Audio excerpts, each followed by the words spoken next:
I went deeper into nutrition and what does this actually mean for my body though? Because actually, and I am a qualified nutritionist now, and I never actually follow anything of what I learned on my nutrition training because, holistic nutrition is so different.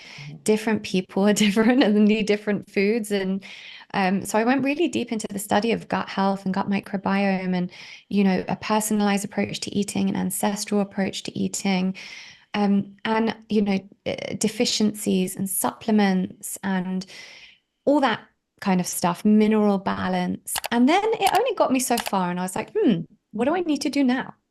And then I realized I had all this trauma that was just like hanging around inside me, needing to come out, needing to be heard, first of all, and then needing to come out. And that was like one thing after another, big T traumas, little T traumas, a childhood with arthritis, level traumas.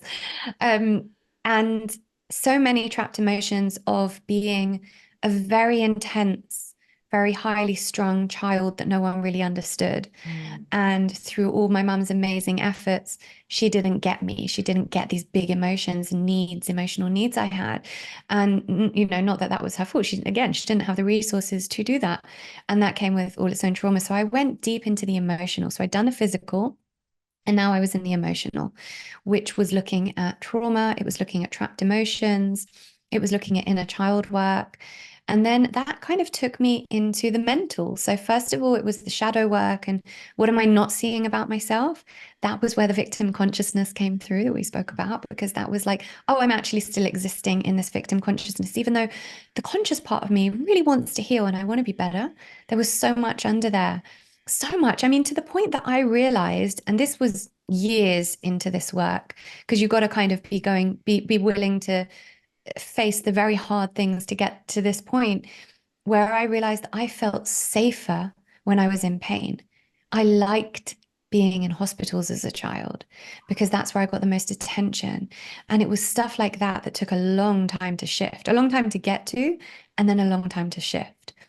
And then going into the mental, I then discovered neuroplasticity and rewiring the brain, creating new synaptic connections, understanding this brand new form of neuroscience that was called neuroplasticity that teaches us that actually we thought that we were hardwired and actually we're not.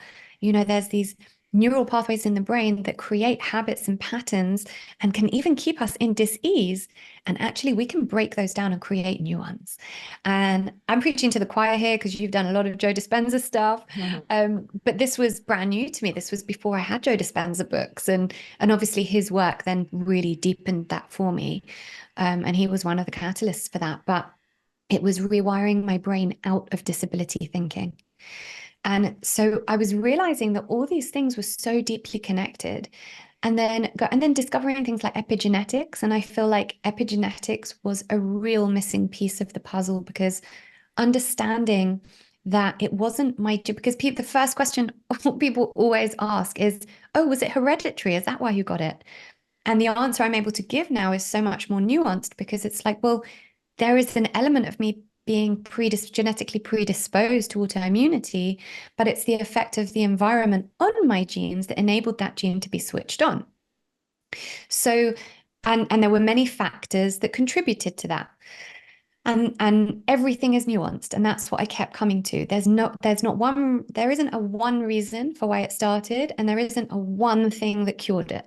It was always a culmination, and it's never just one thing. So epigenetics was huge in realizing that I had MTHFR and some other gene polymorphisms that needed understanding. It explained why my body reacted so badly to the drug as well, and to the synthetic folic acid they were giving me.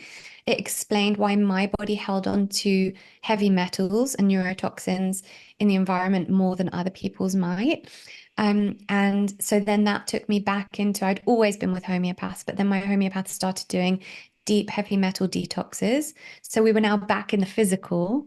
And then the spiritual was the icing on the cake and the thing that solidified it all and held it all together. So there, and within that, obviously, many modalities and therapies and different things that I tried over the years. And just to say as well, because I know that a lot of people listen to this, to these things and think, well, I don't have the money to do all of that. I had nothing. Like, my parents took out a loan for me to go to Israel. My parents both came from working class families as well. They took a loan for that treatment. And when I came back, in between periods of being okay-ish, I would do promotion work, or I would do whatever I could. And I did a lot that didn't cost money.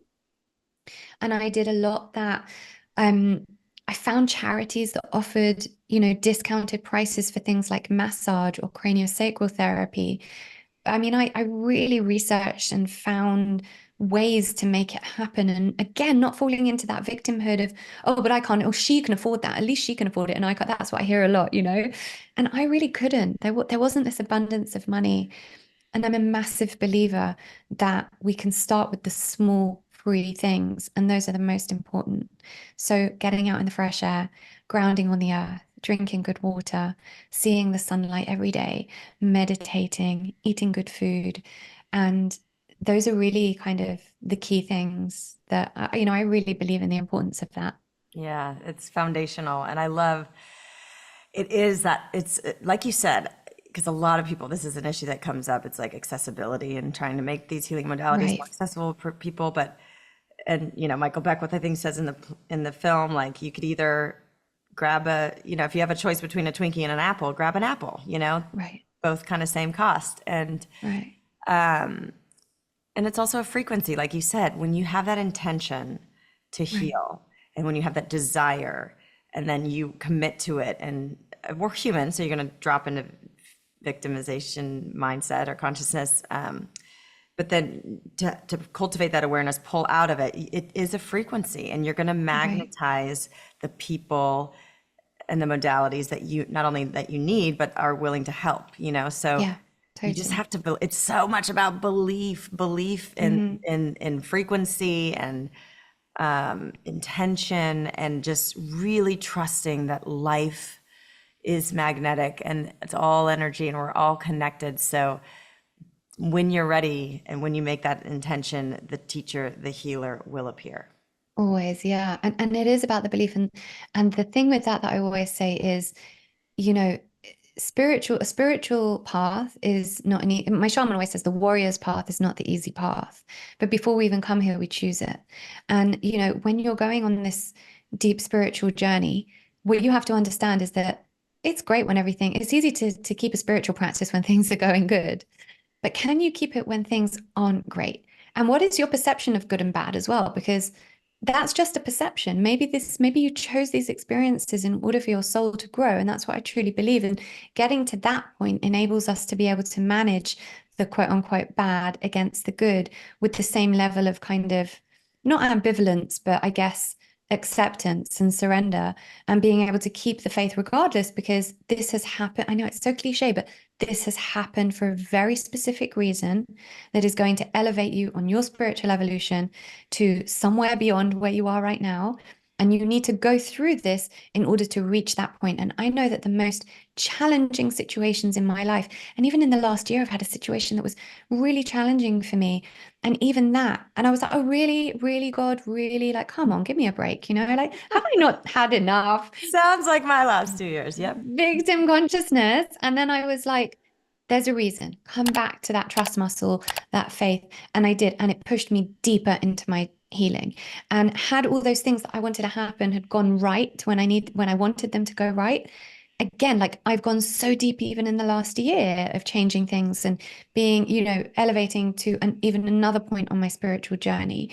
And then that in turn creates more faith for later on when other things happen. Yeah, it's that fine balance between faith and action. My conclusion after doing Heal and continuing this conversation with the podcast is like, ultimately all healing is spiritual healing, and really healing that belief that life is for us. Thank you for listening to the Heal with Kelly podcast. Be sure to tune in every Thursday for more empowering wisdom and inspiring healing stories. And make sure you hit the follow button on Apple, Spotify, or wherever you get your podcasts so you don't miss that one episode that holds the answer you've been searching for. Oh, and if you found this episode inspiring, please rate, review, and share Heal with Kelly so that we can grow our audience and reach more people. We truly appreciate it. Lots of love.